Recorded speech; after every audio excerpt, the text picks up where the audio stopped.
What's up, guys? So there's a problem that I see that is very prevalent with relationships today, and it is simply women giving men unsolicited advice. And unlike most men, I'm not going to be butthurt about it, or I'm simply not going to make it an issue and attempt to degrade women at any point for being like that. It's not a masculine trait per se. It's one of the best, actually, it's one of the best characteristics of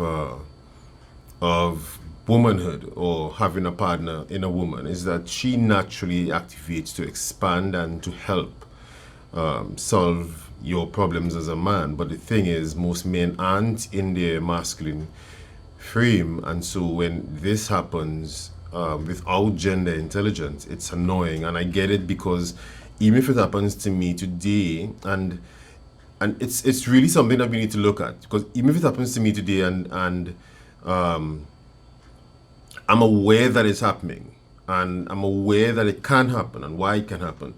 It's still at some degree a very small percentage, but at first it gets me annoyed, and it's my natural manhood or masculine side that is also rejecting it. But because most men are not in their masculine frame and don't use or have the ability to demonstrate gender intelligence, they are not aware as to what is happening to sort of to kind of pull your mind back.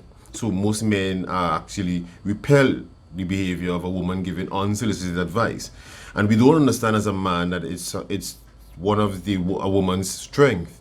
But on the other hand, women, you need to understand that it's something that is going to really negatively impact your spouse, because his persona, his uh, whole being as a man is one to guide and protect and lead. And when you come to give unsolicited advice, and it can be in almost anything, it could be in finance, it can be if you're going down the road or the street, and you, for example, would have a destination in your mind that you're going to for a particular time, but you can't seem to get to it because where he's passing is not familiar to him or you, and it seems as if he's lost. If you open your mouth and say you're going the wrong way, it's going to be annoying to him, because what you just said to him is, "You're feeling me."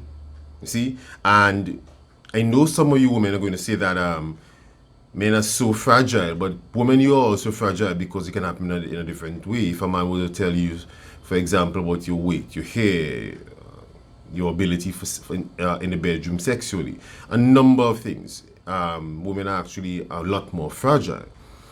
But the point is that we speak in two different languages. So what you see as coming out of your mouth as a woman saying it to a man, it's not going to be received by a man the same way, because his brain operates and functions different. Likewise, if a man would say something that is direct to you as a woman, which happens in most cases without sugarcoating it because he's logical, it's going to negatively affect you. You're getting fat, or you need to go to the gym, or you need to lose weight. It's not something any woman needs or likes to hear.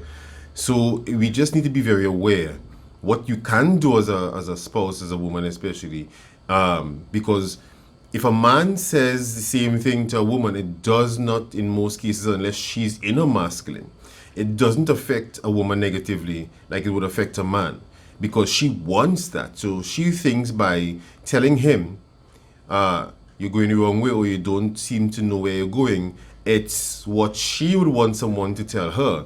But men, it doesn't work that way. You see? So what you need to do is sort of kind of put a break it down a little bit and say, hon, you can say, I don't think this is the right way.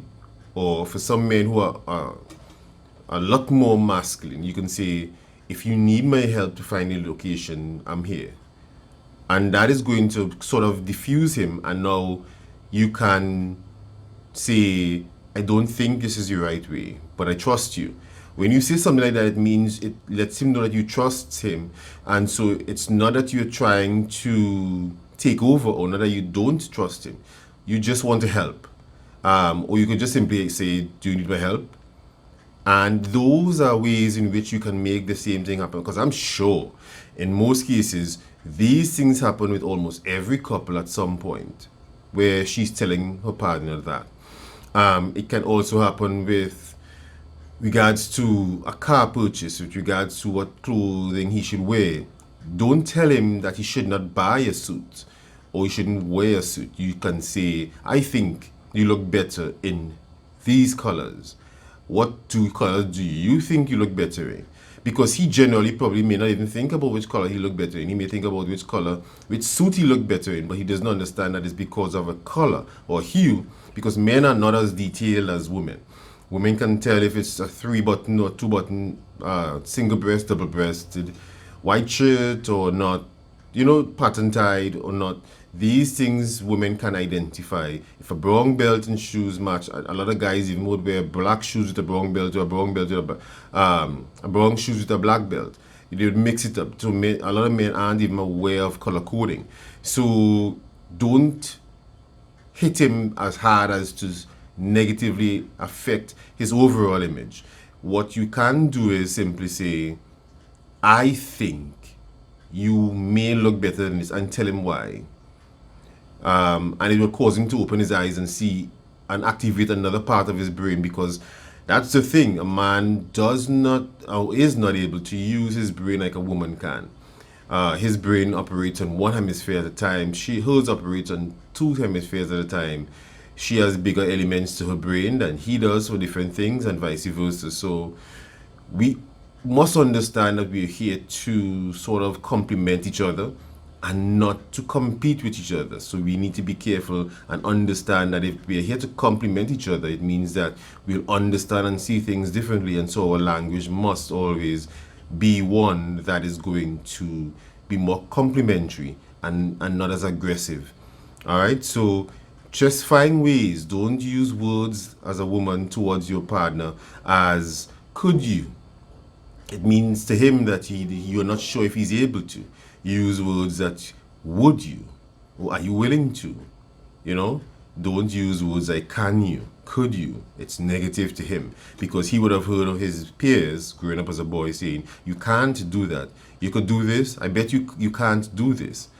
So it's just not him being weak, but simply him responding mentally to certain triggers that he would have grown up as a boy to hear into a man. All right, so let me know what your views are. Let me know about your experiences with this type of language communication between you and your partner. Let me know as a woman if the same language affects you, and why do you think it affects you. And you can also throw in your ages there, because that actually really matters a lot. As a woman especially, the older you get, the more masculine you get, no matter what you do. So it would impact you differently as you go from teenager into 20s, into 30s, into 40s, into 50s. All right, so let me know what your views are. I really appreciate that you share these videos and that you take time to listen to what I'm actually saying. So like, share, comment, and subscribe. Remember to give me a comment. Let me know what your views are. That is the only how I'm going to be able to get better. It's the only how I'm going to be able to learn and do more research. All right, so let me know what you want me to discuss next, and I will be sure to do a video for you. Talk soon. Bye for now.